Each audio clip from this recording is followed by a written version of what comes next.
House of humanity charitable trust Vadodara की ओर से project सितारे के प्रारंभ की घोषणा की गई है, जिसका कल उद्घाटन समारोह आयोजित होने वाला है।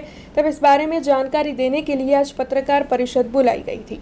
प्रोजेक्ट सितारे खास तौर पर 6 से लेकर 18 साल की आयु की बच्चियों के लिए रेसिडेंशियल बाल गृह है, जो कि इन बच्चियों को सुरक्षित और सशक्त वातावरण मुहैया करवाएगा। शुरुआत में 25 बेटियों को यहां पर शिक्षा, संतुलित पोषण, आरोग्य केयर, भावनात्मक सहारा और साथ ही लाइफ स्किल ट्रेनिंग दी जाएगी। सितारे की विशेषता ये है कि ये संस्था बेटियों के लिए केवल घर ही नहीं होगी, बल्कि उनकी शादी या फिर स्वनिर्भरता तक उनके साथ और मार्गदर्शन का वचन देगी। यहाँ पर अपने डॉक्टर, वकील, शिक्षक, कलाकार जैसी कोई भी चीज बनने के अपने सपनों को ये बेटियां साकार कर पाएगी। प्रोजेक्ट सितारे गुजरात सरकार के मार्गदर्शक सिद्धांतों के तहत संचालित होगा, जो सुरक्षा, पुनर्वसन और बाल विकास के सर्वोच्च धोरणों को साबित करेगा।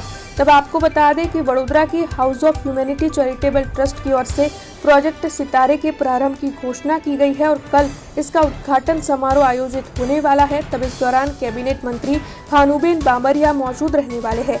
इस बारे में जानकारी देने के लिए ये पत्रकार परिषद आयोजित हुई थी। तब इस दौरान प्रोजेक्ट सितारे के सलाहकार जैसे कि नवरचना एजुकेशन सोसाइटी के चेयरपर्सन तेजल अमीन, एड्राइट स्ट्रक्चरल इंजीनियर्स प्राइवेट लिमिटेड के डायरेक्टर शमल ग्रेवाल, साथ ही विश्रांति काउंसलिंग सेंटर के काउंसलर डॉक्टर कानन परिक, सुरुचा इंटरनेशनल LLP के डायरेक्टर रुचा शुक्ला और अन्य अग्रणी भी वहां पर मौजूद रहे थे। रुचा शुक्ला છે। હું house of humanity charitable trust દ્વારા પ્રોજેક્ટ સિતારે જે શરૂ કરવામાં આવે છે કાલે, એનામાં એક એડવાઇઝર તરીકે નિયુક્ત છું।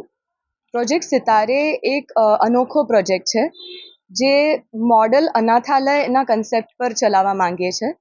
એમાં અમે દીકરીઓને ખાલી રાખવા નથી માગતા એક ઘરમાં, પણ એમને સશક્ત કરવા માંગીએ છીએ। એમને કાળજીપૂર્વક સંભાળવા માંગીએ છીએ અને એમનું સારી રીતે શિક્ષણ થાય, એ પોતાના પગ પર ઊભી થઈ શકે, એમને ફાઇનાન્શિયલ લિટરસી, ડિજિટલ લિટરસી, તેથી લઈને સ્પોર્ટ્સ ટ્રેનિંગ સુધી પણ અમે એમને તક મળે એવું ઈચ્છીએ છીએ। અમે આ સંસ્થા જે છે એને અમે એક મોડલ રીતે કરવા માંગીએ છીએ, જે અમે આગળ જઈને ગુજરાતના હરેક શહેરમાં કરી શકીએ એવું અમે વિઝન રાખીએ છીએ। આવતીકાલે આપણે આનું ઉદ્ઘાટન કરીશું, જેમાં આપણા કેબિનેટ મિનિસ્ટર શ્રી ભાનુબેન બાબરિયાજી આવવાના છે અને એ આને બધા છોકરીઓને સ્વાગત કરશે આના માટે, અને આપણે આનું છોકરીઓ માટે ઓપન કરીશું। ખૂબ આનંદ છે કે આપણા વડોદરા શહેરમાં હાઉસ ઓફ હ્યુમેનિટી ટ્રસ્ટ દ્વારા સિતારે, જે સિંગલ કે ઓર્ફન છોકરીઓ, બાળકો છે, છોકરીઓ, એમના માટેનું એક હોમનું આયોજન અને એનું લોન્ચ આવતીકાલે થઈ રહ્યો છે। આ પ્રોજેક્ટ ખૂબ જ અગત્યનો છે, બે કારણ। એક તો બાળકો અને એમાં ખાસ કરીને છોકરીઓને વ્યવસ્થિત, જે એકલી છે, સિંગલ પેરેન્ટ હોય કે પછી મા બાપ વગરની હોય, એ લોકોને સારી રીતે એમનો ઉછેર સારો થાય, એમને સારું શિક્ષણ મળે, એમને ઇમોશનલ સિક્યોરિટી મળે, એમનું માનસિક રીતે એમનું ડેવલપમેન્ટ સારું થાય, એને લઈને જે આ આખો પ્રોજેક્ટ ઊભો કર્યો છે એ ખૂબ સરાહનીય છે। અને બીજું કે આ પ્રોજેક્ટ યુવકો દ્વારા કરવામાં આવ્યો છે।